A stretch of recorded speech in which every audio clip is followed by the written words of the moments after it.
ప్రభువునందు ప్రియులరా, దేవుడు మీ జీవితాల్లో గొప్ప కార్యాలు దినదినము జరిగించాలని మీకోసం ప్రార్థన చేస్తూ, ఆయన మీ జీవితాల్లో గొప్ప నిరీక్షణ కలుగు చేయాలనే ఉద్దేశంతో ఈ హోప్ ఫర్ టుడే సందేశాలు మీకు అందిస్తూ ఉండడానికి దేవుడు చూపుతున్న కృపను బట్టి దేవునికి స్తోత్రం. ఈరోజు ఈ హోప్ ఫర్ టుడే సందేశంలోనికి ప్రేమపూర్వకంగా మిమ్మలను ఆహ్వానిస్తున్నాను. ఈరోజు కీర్తనల గ్రంథం నుండి 18వ కీర్తన 24వ వచనాన్ని మీ కొరకు చదువుతున్నాను. కావున యెహోవా నేను నిర్దోషిగా ఉండుట చూచి తన దృష్టికి కనబడిన నా చేతుల నిర్దోషత్వమును బట్టి నాకు ప్రతిఫలమిచ్చెను. ఈ కీర్తన దావీదు రాసిన కీర్తన. ఆ కీర్తన ఆ పైన చెబుతాడు, దావీదు శత్రువులందరి చేతి నుండి దేవుడు ఆయనను విడిపించినప్పుడు దావీదు రాసిన కీర్తన. దావీదు తన జీవితంలో ఎదుర్కొన్న ప్రతి శత్రువు నుండి, ప్రతి ప్రతికూలత నుండి దేవుడు విడిపించినప్పుడు దావీదు రాసిన కీర్తన.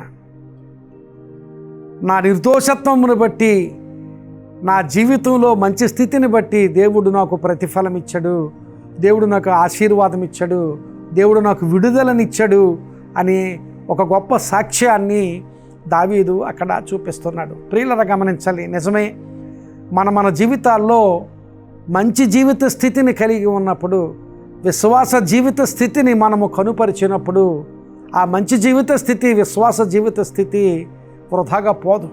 దేవుడు తప్పక దానికి ప్రతిఫలం ఇస్తాడు, దానికి తగిన ఆశీర్వాదాన్ని ఇస్తాడు. దావీదు అలాంటి స్థితిని అనుభవించి ఆ మాటలు చెబుతున్నాడు.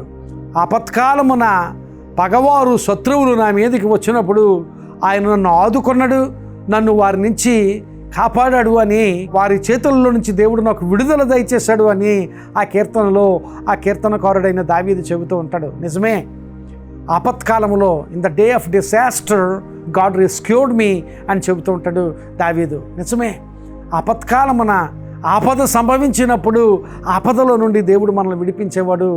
విడిపించినవాడు ఆ విడిపించిన స్థితిలోనే మనం ఉండిపోకుండా అక్కడి నుంచి మనల్ని వర్ధిల్ల చేసి ఉన్నతమైన ఆశీర్వాద స్థితిని దయచేస్తాడు. ఈ దినాన్ని ఒకవేళ ఏదైనా ప్రతికూలతలో ఉన్నవేమో, ఈ దినాన్ని ఏదైనా ఆశించతగని స్థితి నీ జీవితంలో ఏదైనా ఉందేమో, లేక అప్పుల భారం ఉందో, ఆర్థిక పరిస్థితులు ఆశించినట్లుగా లేకపోవచ్చు, నీ బిడ్డల జీవిత స్థితిగతులు నీవు ఆశించినట్లుగా లేకపోవచ్చు, లేక ఆరోగ్యం మంచిగా లేకపోవచ్చు, లేక కుటుంబంలో సమాధాన స్థితి లేకపోయి ఉండొచ్చు.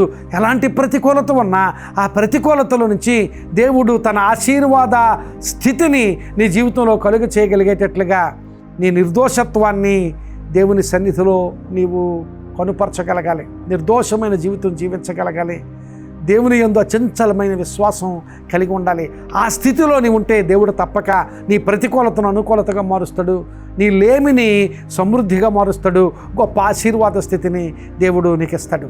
దానియేలు కూడా ఒకానొక సమయంలో ఆ బబులోను దేశములో రాజు దానియేలును ఆ సింహముల గుహలోనికి త్రోసివేసినప్పుడు ఆ సింహముల గుహలో ఉండి సింహముల నుండి కాపాడబడిన స్థితిని గురించి మాట్లాడుతూ, నేను నిర్దోషినిగా కనబడి తిని గనుక దేవుడు తన దూతను పంపించి ఈ సింహముల నోళ్లను మూయించెను అని దానియేలు పలికిన సాక్ష్యం మనం చూస్తాం. నిజమే ప్రియులారా, గమనించాలి, ఎంత భయంకరమైన, ఎంత మరణకరమైన ఆపదలో ఉన్నా, ఎంత ఆపద మనకు సంభవించినా, ఎంత భయంకరమైన ప్రమాదకరమైన స్థితిలో మనం ఉన్నా, దాని అంతటి నుండి దేవుడు మనల్ని కాపాడుతాడు, మనల్ని విడిపిస్తాడు, శత్రువుల చేతుల్లో నుంచి కాపాడుతాడు, పగవారి చేతుల నుంచి మనల్ని కాపాడుతాడు, ఇంకా ఉన్నతమైన ఆశీర్వాద స్థితిలోనికి మనల్ని నడిపిస్తాడు.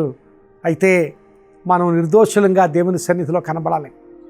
నిర్దోషులంగా మనల్ని మనం చూపించుకోవడం కాదు, నిర్దోష స్థితి మన జీవిత లక్షణం అయి ఉండి ఆ జీవిత లక్షణం ఈ లోకానికి కాదు, దేవునికి మన నిర్దోషత్వం కనిపించాలి. దేవుడు నీ జీవితాన్ని చూసినప్పుడు, నా జీవితాన్ని చూసినప్పుడు మనలో అలాంటి నిర్దోష స్థితి దేవునికి కనిపించాలి. అలాంటి స్థితి నీ జీవితంలో ఉంటే, మంచి చేయగలిగే స్థితి నీ జీవితంలో ఉంటే ఇతరులకు హాని తలపెట్టని స్థితి, ఇతరులకు మంచి చేయగలిగే స్థితి, దేవుని మీద ఆధారపడి దేవుని యందు అచంచలమైన విశ్వాసం కలిగి ఉండే స్థితి నీ జీవితంలో ఉంటే ఎంతో ప్రతికూలత మధ్య కూడా ఆపత్కాలమున దేవుడు నిన్ను ఆదుకుంటాడు. ఆపత్కాలమున దేవుడు నీకు సహాయం చేస్తాడు. పగవారి చేతుల్లో నుంచి దేవుడు నిన్ను రక్షిస్తాడు. ఉన్నతమైన ఆశీర్వాద స్థితికి నిన్ను నడిపిస్తాడు. దేవుడు నీ విశ్వాసానికి తగిన ప్రతిఫలం ఇస్తాడు. నీ నిర్దోషానికి తగిన ప్రతిఫలం ఇస్తాడు. అదే విషయాన్ని దావీదు చెబుతున్నాడు. అదే విషయాన్ని సాక్ష్యంగా దానియేలు కూడా పలికాడు. అలాంటి సాక్ష్యం మనం కూడా పొందుకోగలిగేటట్లుగా, అలాంటి సాక్ష్యం మనం కూడా మన జీవితాల నుంచి ఇతరులకు తెలియచేయగలిగే వారంగా ఉండగలిగేటట్లుగా మనం దేవుని వాక్యాన్ని చేతపట్టుకొని, దేవుని వాక్యాన్ని హృదయం నిండా నింపుకొని, దేవుని వాక్యమే మన జీవిత లక్షణంగా చేసుకొని, నిర్దోషులంగా కనబడి మనం మన ప్రతికూలమైన పరిస్థితులలో దేవుని ఎదుట నిలవబడి దేవుని ఆశీర్వాద స్థితిని మనం పొందుకుందాం. దేవుడిచ్చే ప్రతిఫలాన్ని మనం పొందుకుందాం. ఆశీర్వదించబడదాం. మన కుటుంబాలకి ఆశీర్వాద కారణంగా ఉందాం. ఇతరులకు కూడా మనం ఆశీర్వాద కారణంగా ఉందాం. అట్టి స్థితి దేవుడు నీకు దయచేయునుగాక. ఆమేన్. ప్రార్థన చేసుకుందాం. కృపగలిగిన మా తండ్రి, పరిశుద్ధుడా, ఈ మాటలు మాకు వినిపింపచేస్తాం. మీకు స్తోత్రాలు. నిజమే ప్రభువా, మేము నిర్దోషులంగా ఉన్నప్పుడు నీవు మమ్మల్ని ఆశీర్వదించే దేవుడవు, తగిన ప్రతిఫలాన్ని ఇచ్చే దేవుడవు. దావీదుకు అలాంటి ప్రతిఫలాన్ని ఇచ్చావు, దానియేలుకు అలాంటి ప్రతిఫలాన్ని ఇచ్చావు. ఇంకా ఎంతోమంది భక్తుల జీవితాల్లో అలాంటి ప్రతిఫలాన్ని నీవు ఇచ్చావు నాయన. మేము కూడా నీ వాక్యాన్ని మా హృదయాల్లో నింపుకొని, నీ వాక్యాన్ని మా జీవిత లక్షణంగా చేసుకొని, మేము నిర్దోషులంగా నీ సన్నిధిలో కనబడి నీ నుంచి ప్రతిఫలం పొందుకోగలిగే స్థితి ఈ మాటలు విన్న వారందరికీ మాకందరికీ దయచేసి ఆశీర్వదించుమని, నీ ఆశీర్వాదం పొందుకోగలిగే స్థితి ఈ మాటలు విన్న వారందరికీ దయచేయమని ప్రార్థన చేస్తూ, వారిని వారి కుటుంబాలను ఆశీర్వదించుమని, వారి అవసరతల్లోనూ సమస్యలలోనూ మీ సహాయం దయచేయమని యేసు నామమున అడుగుచున్నాను తండ్రి. Amen. God bless you my friends. ఈ సందేశం మీకు ఆశీర్వాదకరంగా ఉంటే తప్పక మీకు తెలిసిన వారందరికీ ఈ సందేశాన్ని షేర్ చేయండి. వాళ్ళు ఆశీర్వదించబడితే దేవుడు తప్పక మిమ్మల్ని కూడా ఆశీర్వదిస్తాడు. God bless you.